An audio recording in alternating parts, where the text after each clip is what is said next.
I'm Duff. Usually I live in the middle of nowhere. I'm in Calgary, my house, other one. Yeah, so today you're supposed to be seeing a Mustang video.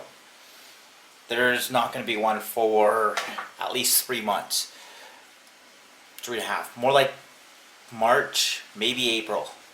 It's the weather. It's going to get really shitty out, and I've got a lot of other things to do, and like moving and stuff like that. So instead of Mustang videos, I'll try as much real life stuff as possible to fill in instead.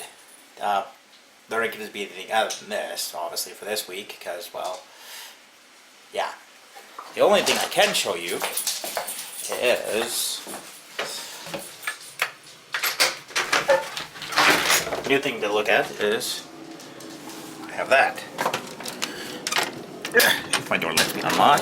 So I have a new truck here to work on. So it'll be different things. Like it's got a 350 with a 4-speed, little 4x4. Something I can use just to move things around. And yeah. Yes, I always lock my door. So that's what it is for this week. Yeah,